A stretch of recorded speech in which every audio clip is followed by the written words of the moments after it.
الحمد لله نحمده ونستعينه ونؤمن به ونتوكل عليه ونعوذ بالله من شرور أنفسنا ومن سيئات أعمالنا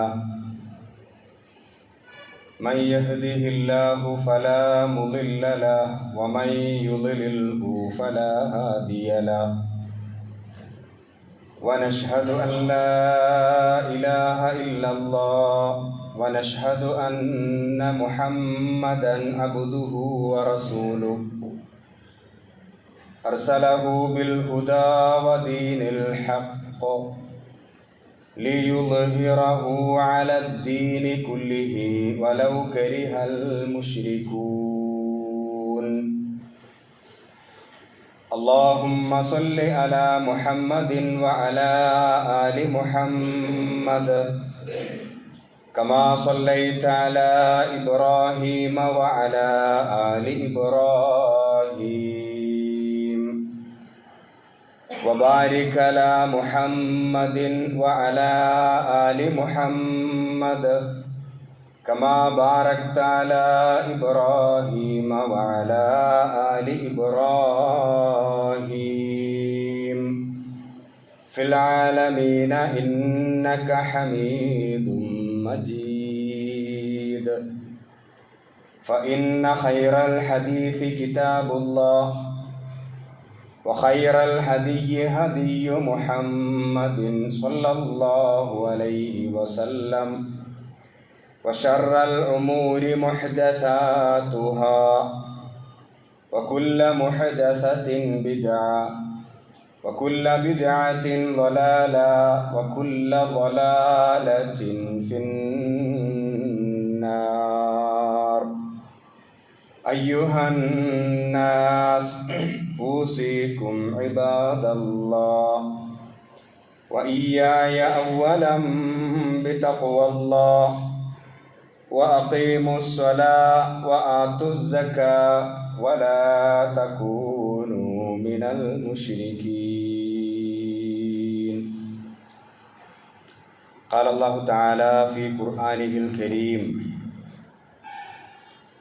إنما يعمر مساجد الله من آمن بالله واليوم الآخر وأقام الصلاة وآتى الزكاة ولم يخش إلا الله فعسى أولئك أن يكونوا من المهتدين صدق الله العلي العظيم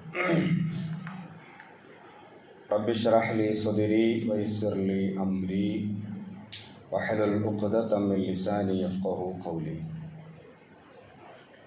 إن أريد إلا الإصلاح ما استطعت وما توفيقي إلا بالله عليه توكلت وإليه أنيب സത്യവിശ്വാസികളെ വിശ്വാസിനികളെ അള്ളാഹുവിൻ്റെ കൽപ്പനകൾ പാലിച്ച് മുത്തഖീങ്ങളായി ജീവിക്കണമെന്ന് എന്നോടെന്ന പോലെ നിങ്ങൾ ഓരോരുത്തരോടും ഉപദേശിക്കുന്നു, വസിയത്ത് ചെയ്യുന്നു.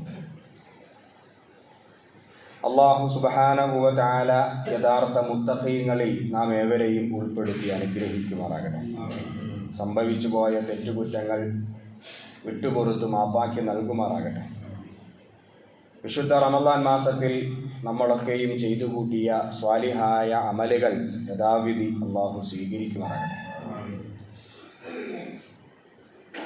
പ്രിയ സഹോദരങ്ങളെ, നമ്മളൊക്കെയും ജീവിച്ചുകൊണ്ടിരിക്കുന്നത് വല്ലാത്ത ഒരു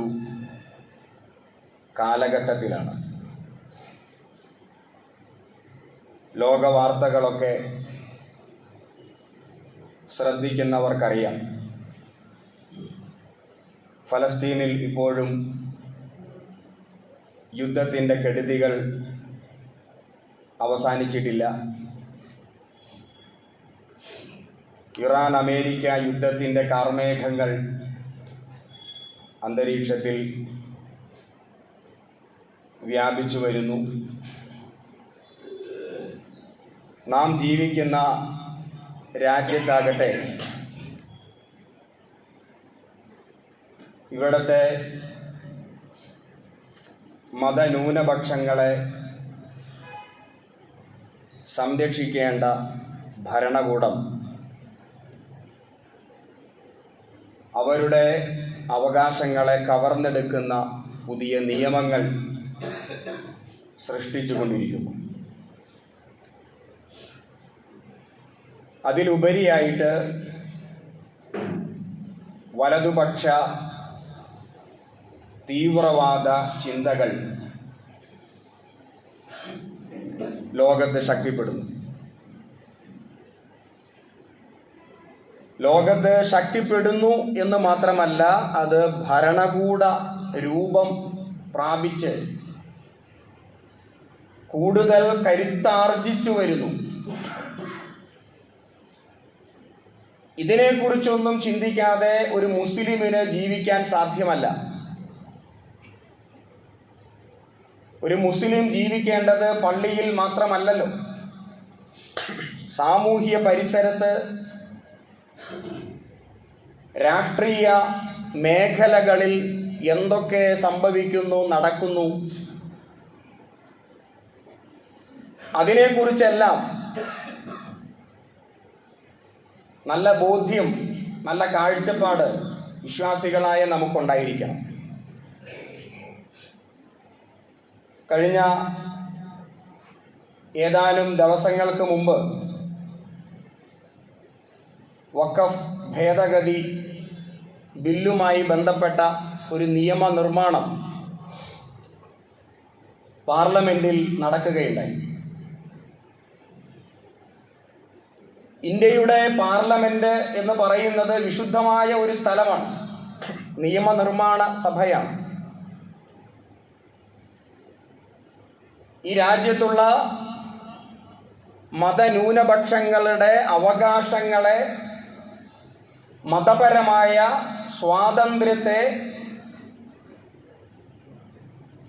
സംരക്ഷിക്കേണ്ടുന്ന നിയമങ്ങളാണ് അവിടുന്ന് നിർമ്മിച്ചെടുക്കേണ്ടത്. പക്ഷേ നമ്മളിപ്പോൾ കണ്ടത് അങ്ങനെയല്ല. ഈ വഖഫ് ഭേദഗതി ബില്ലുമായി ബന്ധപ്പെട്ട് നടക്കുന്ന ചർച്ചകളൊക്കെ നിങ്ങൾ കേൾക്കുന്നുണ്ടാകും. അത് വെറുതെ കേട്ടാൽ മാത്രം പോരാ, അതിനെക്കുറിച്ച് ആഴത്തിൽ പഠിക്കേണ്ടതുണ്ട്. ഇപ്പൊ ഇവിടെ വച്ച്, ഈ മിമ്പറിൽ വച്ച് എന്തുകൊണ്ട് ഇങ്ങനെയൊക്കെ പറയുന്നു, ഇതൊക്കെ നിസ്സാരമായ വിഷയങ്ങളല്ലേ എന്നൊക്കെ സാമാന്യ രൂപത്തിൽ ചിന്തിക്കുന്നവരുണ്ട്. ഇതൊക്കെ ഇങ്ങനെ പറയേണ്ടതുണ്ടോ, ഗൗരവപ്പെട്ട ഒരു ചർച്ചയല്ലല്ലോ, അത് നമ്മെ ഏതു രൂപത്തിലാണ് ബാധിക്കുക, നമ്മെ അങ്ങനെയൊന്നും ബാധിക്കുകയില്ലല്ലോ. അങ്ങനെ വളരെ സാധാരണ രൂപത്തിൽ ചിന്തിക്കുന്നവർ നമുക്കിടയിലുണ്ട്. പക്ഷേ ബാബരി മസ്ജിദിന്റെ ആ ഒരു വിഷയം നമ്മുടെ മുന്നിൽ ഉണ്ടല്ലോ. ബാബരി മസ്ജിദിന്റെ ആ ഒരു ചരിത്രം 1948 മുതൽ ബാബരി വിഷയം ഉണ്ടായ അന്ന് മുതൽ ആ ഒരു വിഷയത്തെ കുറിച്ച് പഠിച്ചവർക്കറിയാം. 1948, 1980-കൾ, 1990-കൾ, പിന്നീട് നാം കാണുന്നത് ആ സ്ഥാനത്ത് മറ്റൊരു ദേവാലയം പണിതുയർത്തുന്നു. സുപ്രീം കോടതിയുടെ വിധി. ബാബരി മസ്ജിദുമായി ബന്ധപ്പെട്ട് ഒരു ആക്ഷൻ കൗൺസിലൊക്കെ ഉണ്ടായി. എല്ലാ മതസംഘടനകളും ചേർന്ന്, ഇവിടുത്തെ അഹ്ലെ ഹദീസ്, പിന്നെ ജംഇയ്യത്തുൽ ഉലമായെ ഹിന്ദിന്റെ 2 വിഭാഗങ്ങൾ, ദുയൂബന്ദി സംഘടനകൾ, ബറേൽവി വിഭാഗം, ജമാഅത്തെ ഇസ്ലാമി, എല്ലാവരും ചേർന്ന് ബാബരി മസ്ജിദിനെ സംരക്ഷിക്കുക BMAC, Babri Masjid action committee രൂപീകരിച്ചു. പക്ഷേ തന്ത്രപരമായി സമീപിക്കുന്നിടത്ത് ഈ ആക്ഷൻ കമ്മിറ്റി പരാജയപ്പെട്ടു എന്നതാണ് അഭിപ്രായം. 1994 പാർലമെന്റ് പാസാക്കിയ ഒരു നിയമമുണ്ട്. ഈ രാജ്യത്തുള്ള മുസ്ലിം പള്ളികൾ, അത് ബാബരി മസ്ജിദ് ഒഴികെയുള്ള പള്ളികൾ, ആ പള്ളികളെ അങ്ങനെ തന്നെ നിലനിർത്തണം. സ്വാതന്ത്ര്യം കിട്ടിയ ശേഷം ഇനി ആ പള്ളികളുമായി ബന്ധപ്പെട്ട ഒരു ചർച്ച പാടില്ല. ആ പള്ളികളെ അങ്ങനെ തന്നെ നിലനിർത്തണം എന്ന ഒരു നിയമം നമ്മുടെ പാർലമെന്റ് പാസാക്കിയിരുന്നു. അപ്പോൾ നമ്മിൽപ്പെട്ട ചിലരൊക്കെ പറഞ്ഞു, ബാബരി മസ്ജിദ് അല്ലേ, വിട്ടുകൊടുത്തേക്ക്, ഇനി മറ്റൊരു പള്ളിയിലേക്ക് വരില്ലല്ലോ. പാർലമെന്റ് നിയമം പാസാക്കിയല്ലോ, അതുകൊണ്ട് മറ്റു പള്ളികളൊക്കെ സുരക്ഷിതമാണ്. ബാബരി അല്ലേ, ആ തർക്കം ഇനി എന്തിനാണ്, വിട്ടുകൊടുത്തേക്ക്. അതിനെ വളരെ നോർമലായിട്ട് സമീപിച്ചു കുറച്ച് മുസ്ലിങ്ങളൊക്കെ. അങ്ങനെയൊക്കെ ചർച്ചയുണ്ടായി നമ്മുടെ ഇടയിൽ. പക്ഷേ ബാബരി മസ്ജിദുമായി ബന്ധപ്പെട്ട് സുപ്രീം കോടതിയുടെ വിധി നിയമം അറിയുന്ന, നിയമം പഠിച്ച ഏതെങ്കിലും ഒരു വ്യക്തിക്ക് സമ്മതിച്ചു കൊടുക്കാൻ പറ്റുമോ ആ വിധിയിൽ നീതിയുണ്ട് എന്ന്? കഴിയില്ല. മഹാഭൂരിപക്ഷത്തെ തൃപ്തിപ്പെടുത്തുന്ന ഒരു വിധിയാണ് നടത്തിയത്. ആ വിധി നടത്തി കഴിഞ്ഞിട്ട് വിധി നടത്തിയവർക്ക് പിന്നെ എന്താ കിട്ടിയത്? രാജ്യസഭാ സീറ്റ്. അങ്ങനെ അവർ ആഗ്രഹിച്ചത് കിട്ടുകയും ചെയ്തു. പിന്നെ ആ ഒരു ബാബരി മസ്ജിദുമായി ബന്ധപ്പെട്ട് ബാബരി അല്ലേ, വിട്ടുകൊടുത്തേക്ക്, മറ്റു പള്ളികളൊക്കെ സുരക്ഷിതമാണല്ലോ എന്ന് അതിനെ വളരെ നോർമലായി കണ്ടവർ, അവർ മനസ്സിലാക്കേണ്ടത് പിന്നെ എന്താണ് നാം കണ്ടത് അതിനുശേഷം നാം കാണുന്നത് ഗ്യാൻവാപ്പിയിലേക്ക് അവർ വരുന്നു. ഗ്യാൻവാപ്പി മസ്ജിദ് അവകാശവാദം ഉന്നയിച്ചു കൊണ്ടുവരുന്നു. മധുരയിലെ ഷാഹി മസ്ജിദ് പ്രശ്നങ്ങളുണ്ടായി.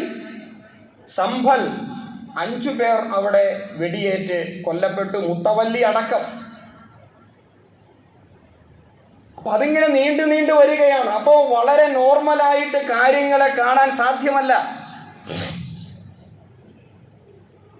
വഖഫ് ബില്ലുമായി ബന്ധപ്പെട്ട് ഇത് സാധാരണയല്ലേ? ഇതിൽ അങ്ങനെയൊന്നും ഇല്ല. അതിനെ സാധാരണ രൂപത്തിൽ നാം കാണുക, അങ്ങനെ കാണാൻ സാധ്യമല്ല. ചരിത്രം അങ്ങനെയല്ല എന്ന് പറയാൻ വേണ്ടിയാണ് ഞാൻ ഈ സംഗതി നിങ്ങളെ ബോധ്യപ്പെടുത്തിയത്. ഇംഗ്ലീഷ് ഭാഷയിൽ ഒരു ചൊല്ലുണ്ട്. ആ ചൊല്ല് ഇങ്ങനെയാണ്: ബോയിലിംഗ് ഫ്രോഗ് സിൻഡ്രം. ഒരു തവളയുമായി ബന്ധപ്പെട്ടാണ്. അപ്പൊ തവള ഇങ്ങനെ നല്ല തണുത്ത വെള്ളത്തിൽ ജീവിക്കുകയാണ്, സുഖമായി ജീവിക്കുകയാണ് തവള. അപ്പൊ ആ വെള്ളത്തിൽ ഇങ്ങനെ ചൂട് കൊടുത്തു ഒരാൾ താഴേന്ന് ഇങ്ങനെ കത്തിക്കുകയാണ്. അപ്പോൾ നല്ല ഇളം ചൂട് കിട്ടിയപ്പോ തവള വിചാരിച്ചു സുഖമായി, ഇളം ചൂടല്ലേ, നല്ല തണുപ്പത്ത് ഇളം ചൂട് കിട്ടി. അപ്പൊ തവള വിചാരിച്ചു സുഖമായല്ലോ, തണുപ്പൊക്കെ മാറി, കുറച്ച് ചൂട് കിട്ടിയല്ലോ. തവള അങ്ങനെ വിചാരിച്ചു. പക്ഷേ ഇങ്ങനെ ചൂട് വന്നുകൊണ്ടിരിക്കുകയാണ്. ചൂടിങ്ങനെ വന്ന തവളയ്ക്ക് താങ്ങാൻ പറ്റാത്ത ഒരു അവസ്ഥയിലേക്ക് ചൂടെത്തിയപ്പോ തവള വിചാരിക്കുന്നു ചാടണം, രക്ഷപ്പെടണം.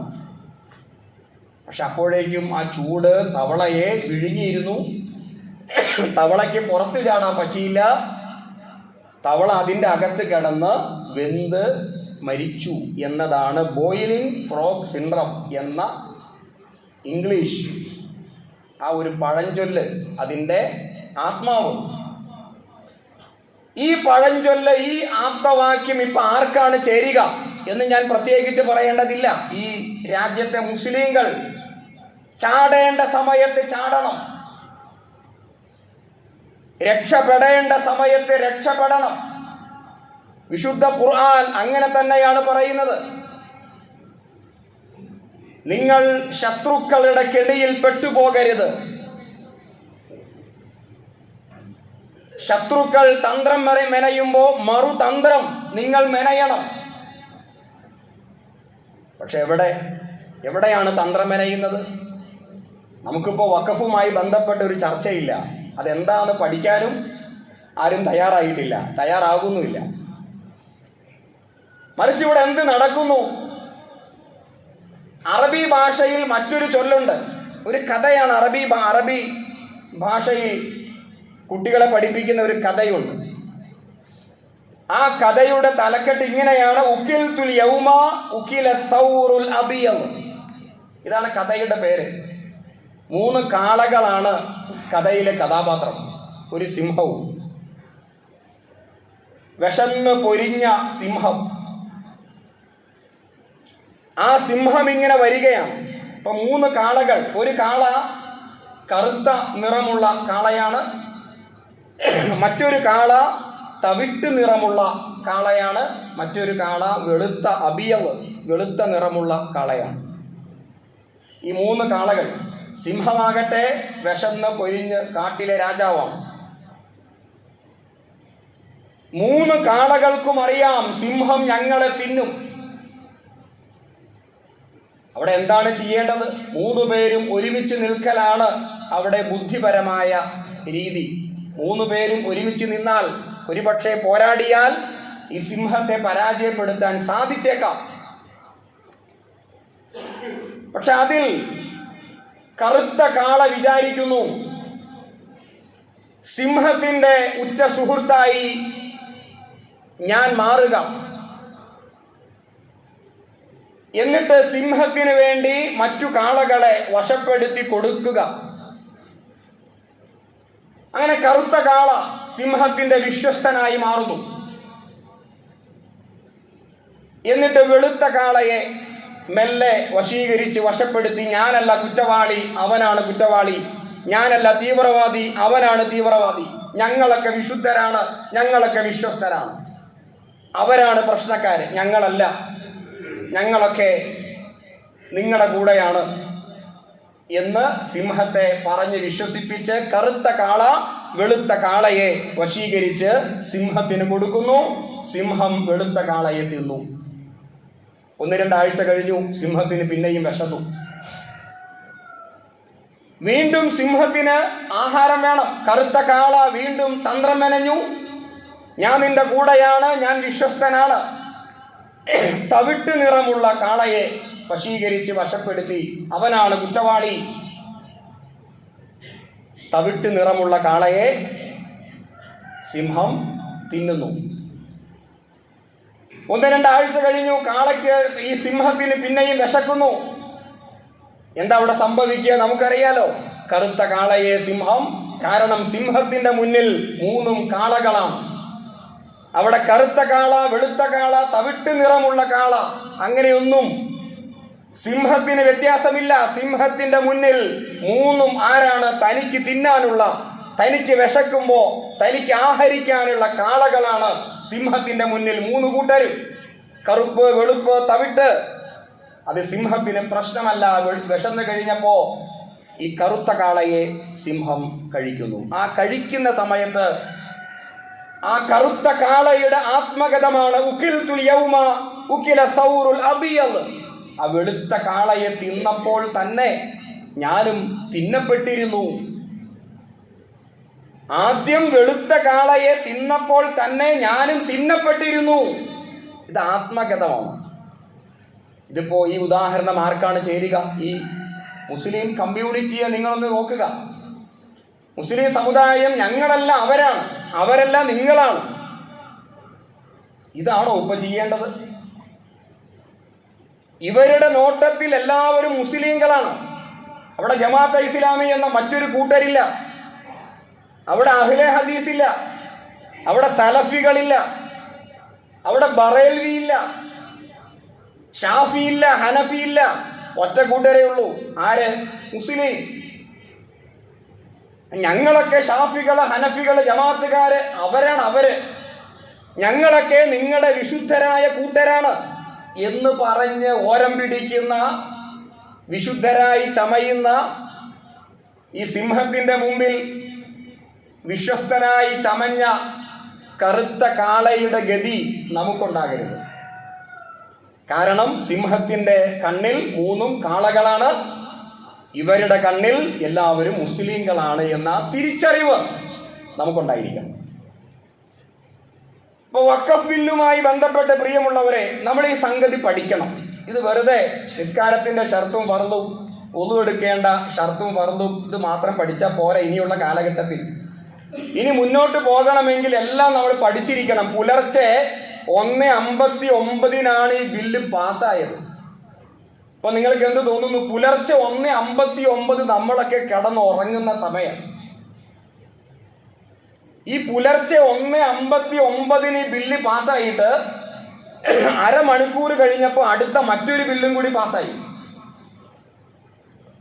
2 മണിക്ക് 1:59 ഈ ബില്ല് പാസ്സായിട്ട് അടുത്ത മിനിറ്റിൽ ഈ ബില്ല് പാസ്സായ ഉടനെ മറ്റൊരു ബില്ല് കൂടി ആരും എതിർക്കാതെ പാസ്സായി. അത് ഏത് ബില്ലാണ്? മണിപ്പൂരുമായി ബന്ധപ്പെട്ടാണ്. 400ഓളം ക്രൈസ്തവരെ മൃഗീയമായി പീഡിപ്പിച്ചു കൊന്നു. 100 കണക്കിന് ക്രൈസ്തവ ദേവാലയങ്ങൾ തകർക്കപ്പെട്ടു. എവിടെ? മണിപ്പൂർ. ആ മണിപ്പൂരിൽ രാഷ്ട്രപതി ഭരണം ഏർപ്പെടുത്തണം എന്ന ബില്ല് ആരും എതിർക്കാതെ നിഷ്പ്രയാസം പാസ്സായിട്ടുണ്ട്.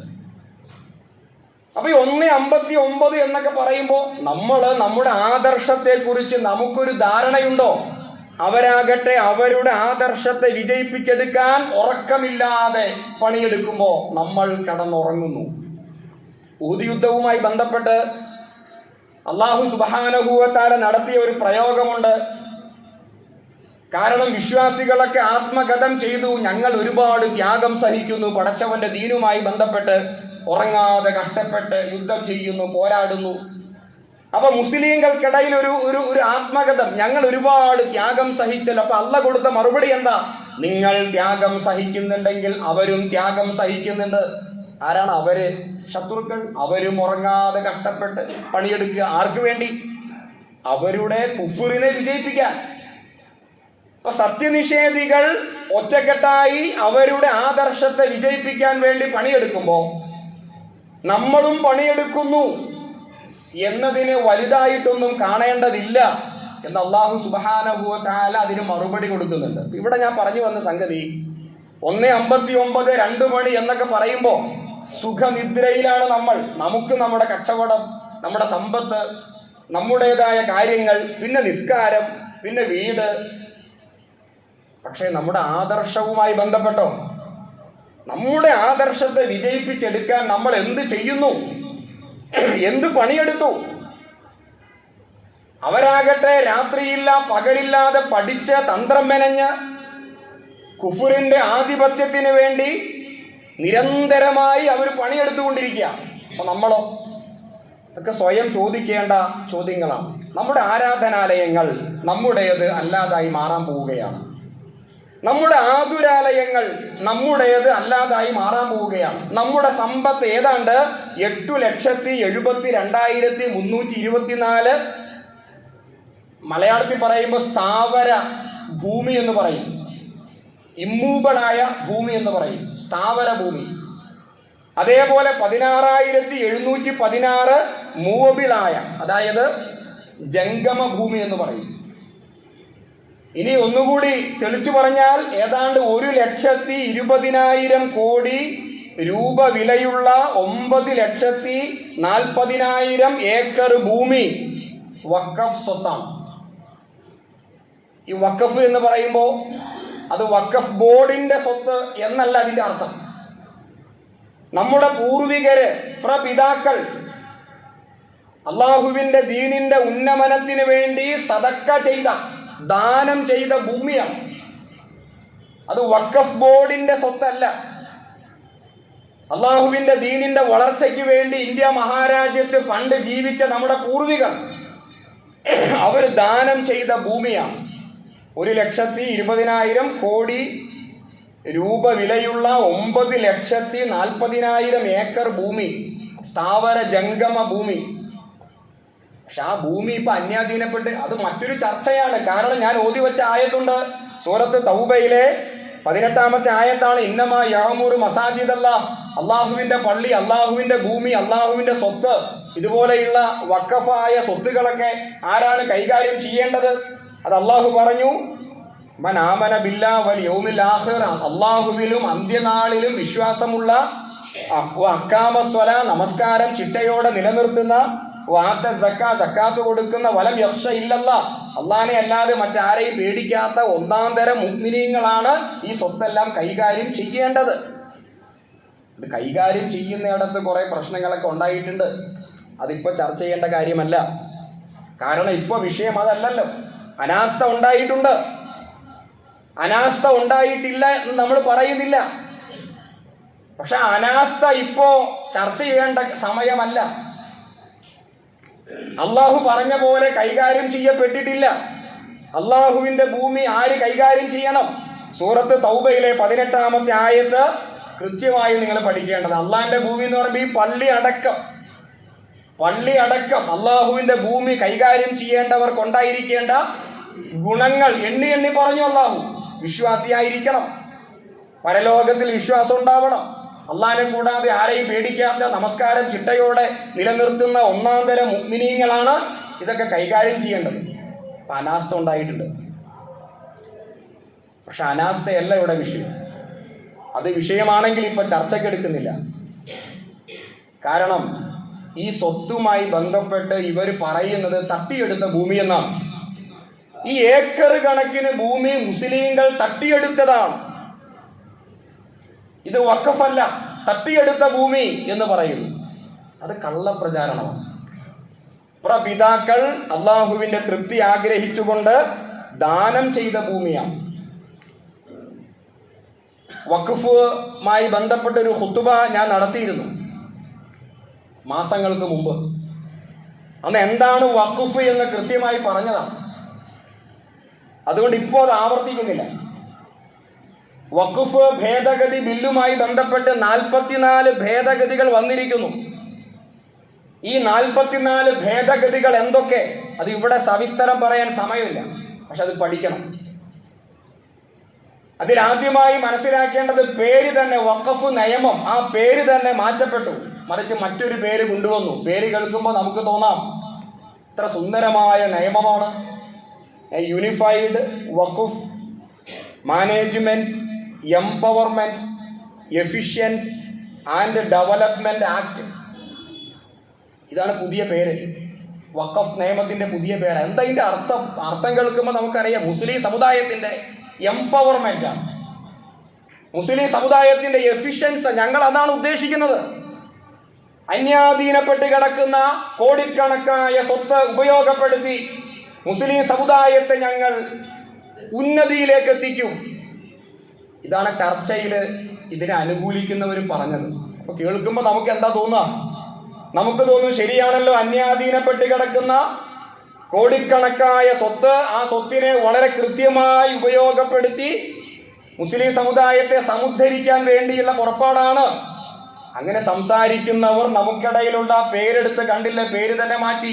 ഇത് എംപവർമെന്റിന് വേണ്ടിയല്ലേ, ഇത് എഫിഷ്യൻസിന് വേണ്ടിയല്ലേ, അതുകൊണ്ട് നമ്മളൊക്കെ അനുകൂലിക്കേണ്ടതല്ലേ എന്ന് ചിന്തിക്കുന്നവർ നമുക്കിടയിലുണ്ട്.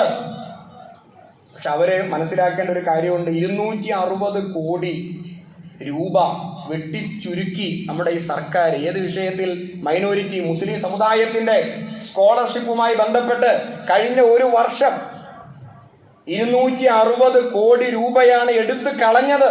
ആര്? ഈ സർക്കാർ.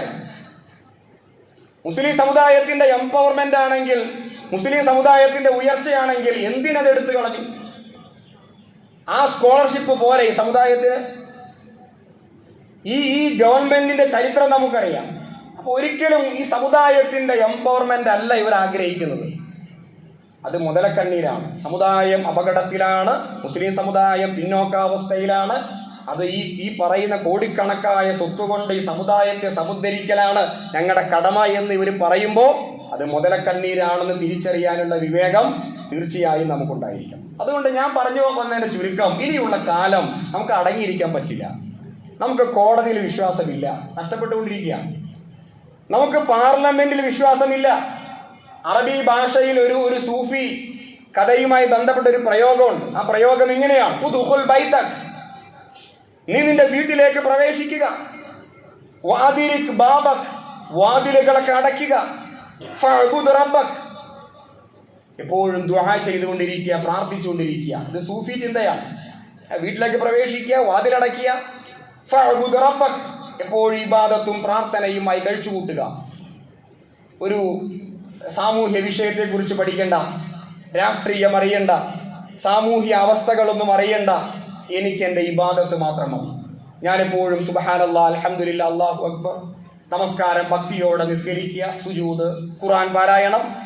ഇതിനപ്പുറത്തേക്ക് എനിക്കൊരു കടമയില്ല. എൻ്റെ സമൂഹം, എൻ്റെ രാജ്യം, മുസ്ലിം സമുദായം, ഇതൊന്നും ഞാൻ ചിന്തിക്കേണ്ടതില്ല. എനിക്ക് പ്രാർത്ഥന മാത്രം മതി. ആ സൂഫി ചിന്ത ഇനി അത് വച്ചുകൊണ്ട് നമുക്ക് മുന്നോട്ട് പോകാൻ കഴിയില്ല. നമുക്ക് സാക്ഷരത വേണം. ഞാൻ പറഞ്ഞു വന്നതിൻ്റെ അർത്ഥം നിങ്ങൾ പഠിക്കണം വഖഫ് നിയമം. മാത്രമല്ല, ഈ സമുദായം അനുഭവിക്കുന്ന ഈ രാജ്യത്ത് ഫാഷിസം എങ്ങനെ ശക്തിപ്പെടുന്നു, അത് നമ്മെ എത്രത്തോളം ബാധിക്കുന്നു, നമ്മളത് ആ ഒരു വിഷയം നമ്മൾ അറിയണം, പഠിക്കണം. അത് കേവലം ഒരു വായന മാത്രം പോരാ, ആഴത്തിൽ പഠിക്കണം.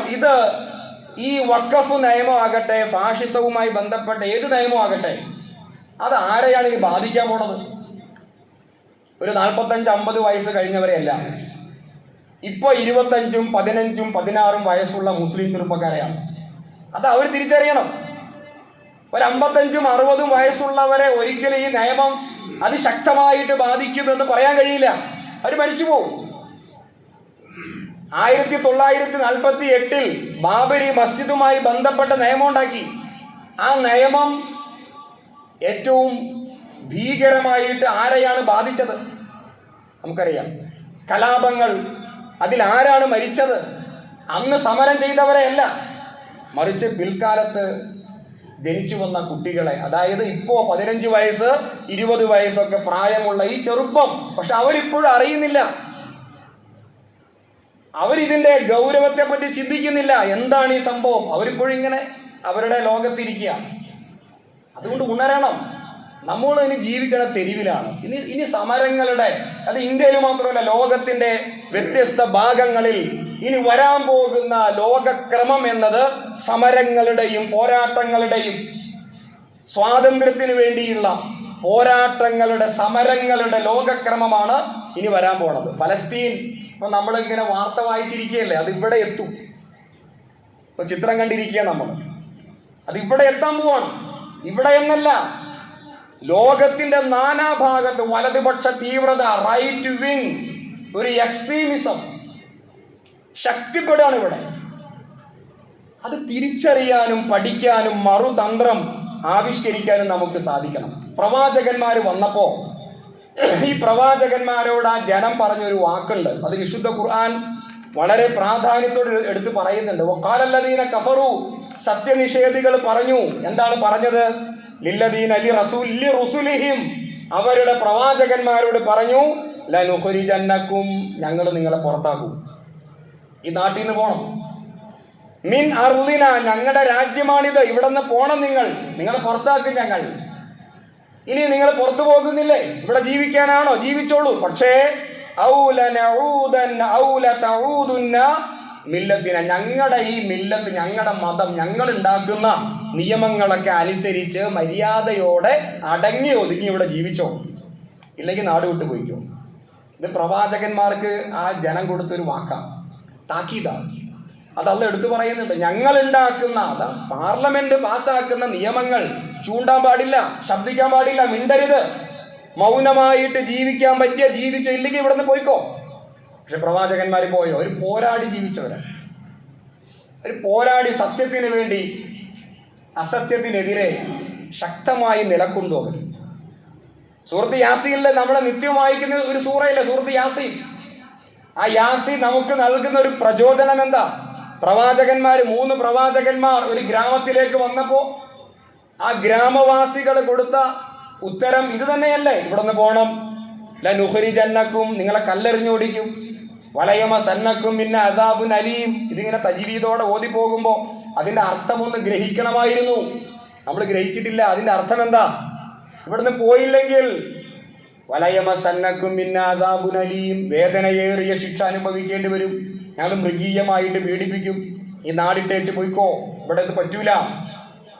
പക്ഷെ പ്രവാചകന്മാർ പോയില്ല. ക്രൂരമായി തല്ലി പ്രവാചകന്മാരെ, തല്ലുകൊണ്ടു. പ്രവാചകന്മാര് തല്ലുകൊണ്ട് നിൽക്കെ ഒരു മനുഷ്യൻ ഓടി വരുന്നു. മിൻ അഖ്സൽ മദീന, ഒരാൾ ഓടി വന്നിട്ട് പറയുന്നു, ഈ പ്രവാചകന്മാരെ തല്ലല്ലേ, ഇവര് പ്രവാചകന്മാരാണ്, ഇവരെ ക്രൂരമായി മർദ്ദിക്കല്ലേ. അപ്പോ അയാൾ ഇസ്ലാം സ്വീകരിച്ചത് മറച്ചു വച്ചിരിക്കുകയായിരുന്നു. ആ സമയത്ത് അയാൾ ഇസ്ലാം സ്വീകരിച്ച കാര്യം തുറന്നു പറഞ്ഞു. പക്ഷേ പ്രവാചകന്മാരെ തല്ലിയവർ ആ മനുഷ്യനെയും തല്ലി. ആ മനുഷ്യൻ രക്തസാക്ഷിയായി.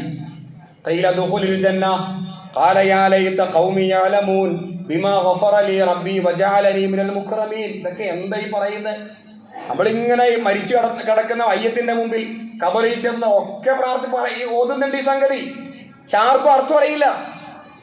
മയ്യത്തിന്റെ മുമ്പിലും കബറടക്കുമ്പോഴും ദുആ ചെയ്യുമ്പോഴും യാസീൻ അതുപോലെ അൽ ഫാത്തിഹ ഒക്കെ ചെയ്യാറുണ്ട്. പക്ഷെ അതിന്റെ അകത്ത് അടങ്ങിയിട്ടുള്ള ഒരു മെസ്സേജ്, ആശയം എന്താ? ഈ മനുഷ്യൻ രക്തസാക്ഷിയായിട്ട് അള്ളാഹുവിന്റെ അടുക്കലേക്ക് പോയി.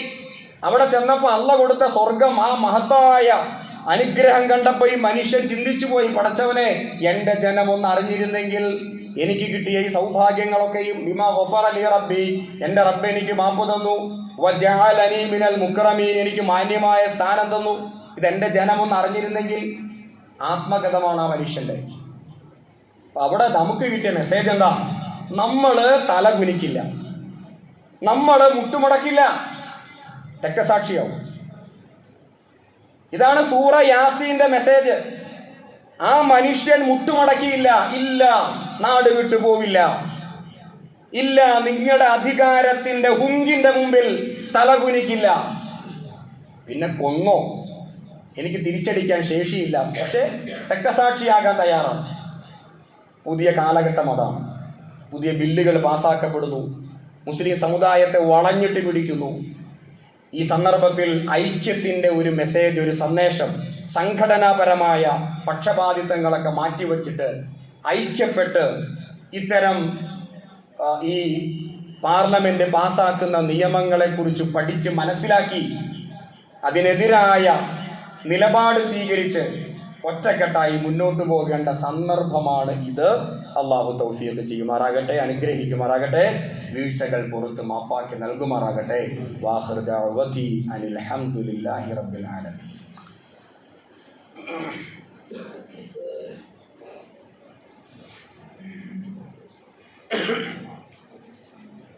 അൽഹംദുലില്ലാഹ് നഹ്മദുഹു വനസ്തഈനുഹു വനുഅ്മിനു ബിഹി വനതവക്കലു അലൈഹി വനഊദു ബില്ലാഹി മിൻ ശുറൂരി അൻഫുസിനാ വമിൻ സയ്യിആതി അഅമാലിനാ മൻ യഹ്ദിഹില്ലാഹു ഫലാ മുദില്ല ലഹു വമൻ യുദ്ലിൽഹു ഫലാ ഹാദിയ ലഹു വനശ്ഹദു അൻ ലാ ഇലാഹ ഇല്ലല്ലാഹ് വനശ്ഹദു അന്ന മുഹമ്മദൻ അബ്ദുഹു വറസൂലുഹു أرسله بالهدى ودين الحق ليظهره على الدين كله ولو كره المشركون اللهم صل على محمد وعلى آل محمد كما صليت وباركت على إبراهيم وعلى آل إبراهيم في العالمين إنك حميد مجيد.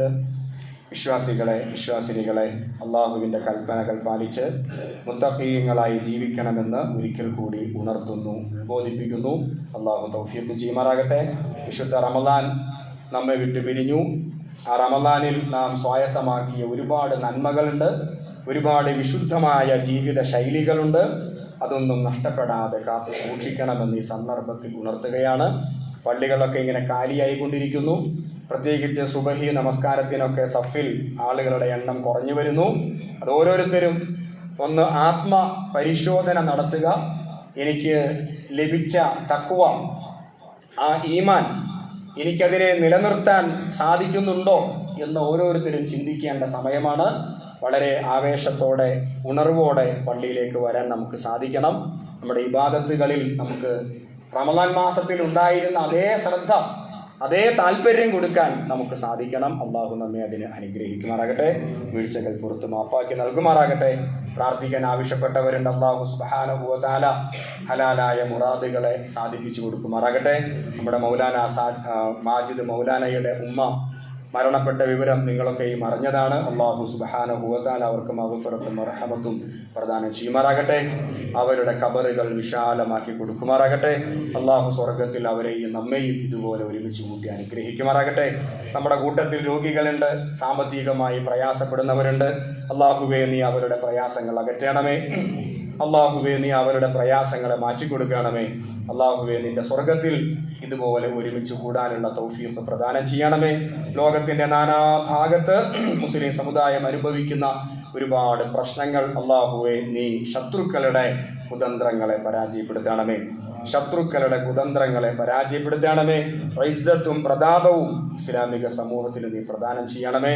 അല്ലാഹുമ്മ റളഅൻ അർബഅത്തി ഖുലഫാഇർ റാഷിദീൻ وأفضل أمراء المرشدين وهو الإمام الشفيق وأمير المؤمنين أبو بكر وعمر وعثمان وعلي رضي الله عنهم وعن بقية أصحاب رسولك صلى الله عليه وسلم أجمعين. اللهم اغفر للمؤمنين والمؤمنات والمسلمين والمسلمات الأحياء منهم والأموات إنك مجيب الدعوات يا قاضي الحاجات. طيب ثراهم واجعل الجنة مأواهم. اللهم دمر أعداءنا وأعداءك وأعداء الدين. اللهم ثبت أقدامنا على القوم الكافرين. اللهم أعز الإسلام والمسلمين وأذل الشرك والمشركين وأذل النفاق والمنافقين وأذل الكفر والكافرين. اللهم ربنا آتنا في الدنيا حسنة وفي الآخرة حسنة وقنا عذاب النار. اللهم أجرنا من النار. اللهم أجرنا من النار. اللهم أجرنا من النار. اللهم لا تشوئ خلقنا بالنار ولا تجعلنا من خطب النار. اللهم ربنا تقبل منا إنك أنت السميع العليم وتب علينا إنك أنت التواب الرحيم واغفر لنا يا غافر المذنبين والحمد لله رب العالمين.